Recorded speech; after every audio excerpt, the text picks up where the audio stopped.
My name is Rycon. And the reason you're seeing this is because I need to explain myself. I need to explain why I did what I did and why they are not responsible. I did this by myself. It was my choice and they had no idea. They went in on this. By now, the deed will have been done. I can't change that, you can't change that. You can change your reaction to them. They are good people. I argued for us to stay together, for us to work together, so that they could be safe, so that I could do this. We were all together, all 5 of us when it began. Me, Chloe, Jake, Nick, Scott. Since then, we've been through a lot, like you have. When we first saw one of those things, it was just a little girl, couldn't have been older than 5, tore into the back of a man. I didn't see it, but I heard it. She ate him, till there was nothing left. We ran that morning, drove as far as we could. We left Howick. We travelled south to get out of the suburbs, to get away from people. We saw the headlines before we knew how many people were infected. We thought rural might be safer, less people, more resources. But it was just as bad there. It spread everywhere. We made it to the Coromandel, Miranda, Thames. It was the same. Everywhere was the same. We held up in a house for a while, for a time, with a woman. Her name was Mary. She had 2 children. She wanted us to protect them, to keep them safe. And we didn't know it then, but she was hiding something from us. She was bitten, I think, by her husband when she tried to leave. She hid it from us until it was too late. We tried to restrain her. We didn't know how this worked. We didn't know what was going to happen. She got bad, fast, fever hit. And then she was okay. She was fine. But still, we thought we would be safe. We kept her confined to a room. That didn't stop her. She turned in the morning, and we couldn't do anything to stop her. We tried to run, but we were surrounded. The 747 had crashed a number of days prior. They were everywhere. We didn't have an out, but we still tried. We ran with the kids, but she got one of them before we could get to the cars. I tried to warn her. I told her this would happen, that her hiding this from us was going to cause this. But I didn't want to be right.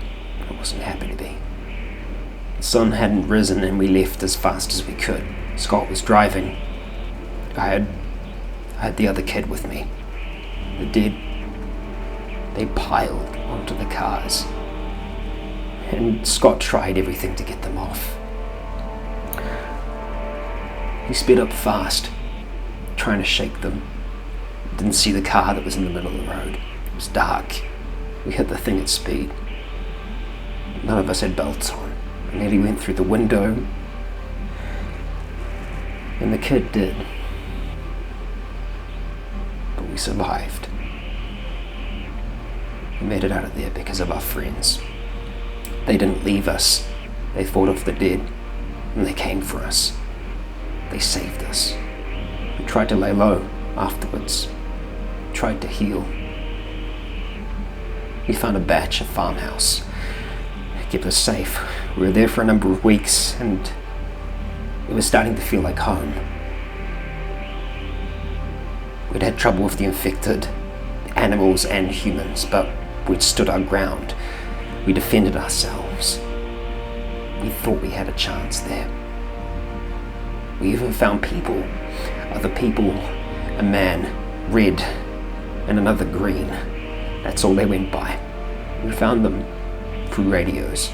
One day, Red was in trouble. We heard gunshots. They're cautious, not the kind of people that would fire, not without provocation. And so you know what they did? My friends, my people, they went towards those gunshots. We tried to save them. And we did. Some lunatic was shooting at him, trying to kill him. But he wasn't alone. Red had 2 others with him. He didn't know them either. A man and his daughter. We couldn't ask questions, and we didn't. We brought them into our car. We brought them back to our home. They'd escaped from the people that were chasing them. They were hunting them down, and they were going to kill them. So the safe thing to do would have been to drop them on the side of the road and pretend we never even saw them. But we didn't do that, because that's not who we are. We brought them in. We protected them. We tried. Those other men, they found us. We thought we were prepared, but we weren't. They were armed, better than us. We were barely holding ourselves together beforehand. We were all injured, barely holding on. But still, we tried. They killed the man, Cliff, in front of us, in front of his daughter. And they burnt our home to the ground. They had us at gunpoint, filtered us into their car one by one, took us away, leaving everything behind. They brought us back to their boss.